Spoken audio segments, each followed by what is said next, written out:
या ठिकाणी करुणाशील पुरस्कार याचं वितरण दिनांक शनिवार 13 तारखेला डिसेंबर शिवस्मारक सभागृह येथे संपन्न होणार. करुणाशील पुरस्काराचं यंदाचं हे 23वे वर्ष. महाराष्ट्रामध्ये अभिमानाने आरोग्य सेवेमध्ये रुग्णसेवेमध्ये काम करताना मनस्वी आनंद होत असतं, पण सातत्य टिकवणं तेवढंच महत्वाचं असतं. मला आठवतं की याची उंची आपल्याच पत्रकारी बांधवाने गेल्या 22 वर्षापासून वाढवलेली. हा पुरस्कार राज्यातला सगळ्यात आगळा आणि वेगळा पुरस्कार आहे. याच्या ज्या मुलाखती घेतल्या जात आहेत असं नाही की कोणाचं नाव आलं शिफारस केलं यांनी सांगितलं, तसं नाही.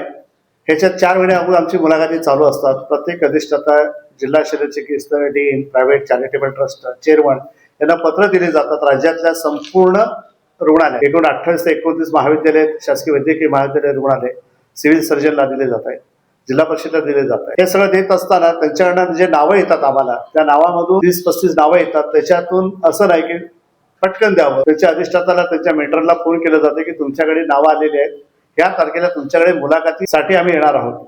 मग ते गडचिरोली असेल, चंद्रपूर असेल, वर्धा असेल, यवतमाळ असेल, नांदेड असेल, पुसद असेल, Washim, Hingoli, Mumbai, saint George, GT आहे, असं कुठलाही नाही की त्या ठिकाणी आपण प्रत्यक्ष मुलाखतीसाठी तिथे जा. मुलाखतीमध्ये काही त्यांना प्रश्न विचारले जात आहेत, अत्यंत साधे प्रश्न. मेंटरसाठी 35 प्रश्न असतात, प्राचार्यासाठी, ट्युटरसाठी, प्रबंधकासाठी प्रश्न वेगवेगळे. जर आमच्या मुलाखत घेतल्यानंतर आमच्या प्रश्नाची उत्तरं जर त्यांनी दिली तर निश्चितच त्याचा आपण विचार करतोय, नाही तर पुढचं जातोय.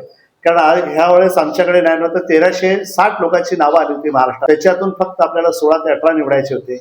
वेटिंगला अजून 6-7 वेटिंगला आहेत. तरी पण राज्यातल्या जे गुणवंता, ज्यांनी प्रत्येक क्षेत्रामध्ये विविध काम केलेले आहेत, चांगल्या प्रकारे कोविडच्या कालावधी, भूकंपाच्या कालावधी, पाण्याच्या प्रश्नात जर पुण्या मुंबईला पुन्हा पाणी झालं होतं, त्या काम केलेले आहेत. आणि विषयामध्ये मानवतेच्या दृष्टिकोनातून रुग्णाला, पेशंटला त्याच्या डोळ्यामध्ये सेवा करताना आई, बहीण, भाऊ हे नातं बघून ज्यांनी आपली सेवा बजावतात, अशाच परिचारिकांचा आपण हा कौतुक सोहळा